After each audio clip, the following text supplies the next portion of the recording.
Dr. Emel, there's so much in what you just said. I will just pull out one point from what you just said. I think it's so important that we really study ourselves and have a deeper relationship than we oftentimes do with ourselves.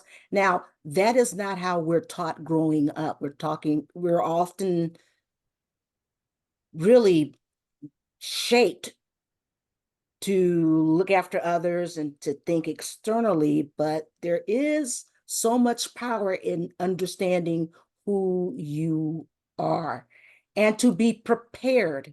Can I say this one more time? And to be prepared for the things that you know about yourself. You know, you get triggered under certain circumstances. I think it's our responsibility to know ourselves that well and to have strategies in place. So I know I'm going to do this when I'm under these circumstances. This is how I'm going to handle it. The preparation, I think, is everything, because now you're empowered and the situation is being distressed. Secondly, I think it's also very important for us to be mindful about the traumas that we embody. We all, just about all of us, embody a certain level of trauma. That's something also, when you talked about not living in the past, not living in the future, sometimes we've got to go to the past and lance, so to speak, some of those memories, some of those past ugly hurts that have yet to be resolved. They need to be resolved because we didn't resolve them when we were 8 years old. We didn't resolve it when we were 15, 20. So that in time, it renders you, I think, a lot more powerful, and you're a lot less stressed once you resolve some of your traumas that are being triggered in the now. When you see Luis and he reminds you of your daddy, and then you have flashbacks. Those kinds of things need to be rectified. And I know I'm talking probably in it's an unpopular vein, but this is really, really, really critical too, I think, for the long haul. Any thoughts on that? Yeah, and I mean, I think what you're saying is totally spot on.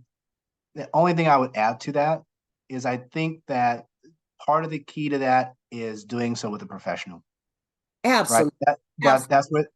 that's where the therapy comes in, right? And so I think when we look at a lot of the challenges of both diagnosed and maybe not yet clinical mental health challenges, some of it is on a day-to-day basis, sort of dwelling on and in that space, right? So if you're thinking about that thing that was done to you in the past every day, if multiple things across the day are bringing you back to that place, that's where I think there's some self-help work that can be done on mindfulness to live in the moment. But I totally agree with you. I do think that there is a very valid and important space to be able to go back to that past in a very organized way with the guidance of a professional, a therapist, whoever may be, a psychologist, to be able to go back and unpack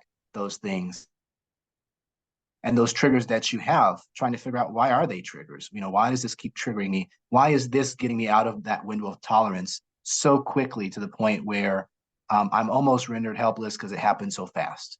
So I totally agree with you. There's a very important space for that. And what I'm finding too, why this whole topic is so vital and important, when you really consider what stress can really take away and how it minimizes your impact at work, your impact to focus, your ability to get along with other people to create to be part of a healthy work environment. Stress robs. It really does rob. So in addition, this is another reason. I also know I was reading some research, Dr. Shack, on the impact of living with that inner critic, that so many of us embody that inner critic. I was just reading 16,000 to 60,000 thoughts run through our head in a day. Of course, we're not aware of all of it, but can you imagine being under that kind of stress? Because a lot of it, unfortunately, is negative and it's not moving us towards our goals. So, really getting in touch with who we are and putting together our own unique self care strategies, just kind of linking them together and knowing when to lean on this strategy and always amassing new strategies because it's forever changing, I believe, is something that I am a proponent of, a big proponent of. I think we can do so much more than we realize in regards to this. I agree. And I think there's a lot of this that is seated in our evolution. Mm. We are programmed to see danger. We are programmed to see those things that tend to be negative. And if you think about our lives on the African savannah, that was important, right? If you were walking and you had the option between stopping and staring at this beautiful sunset versus noticing that lion that was about to pounce on you, and it was your tendency to just kind of be absorbed by the sunset, you probably wouldn't survive very long. And so it's part of that natural sort of protective mechanism that exists for us to very quickly be able to recognize the danger, the negative, those things that look like they are threats to us. And that is we often internalize to ourselves. But as we start to kind of maybe in this conversation talk about some of the manifestations, there is that also comes from some of that evolutionary basis, because our response to that lion that's about to pounce on us is often that fight or flight response. Mm. And when we think about it, that's key. That's important.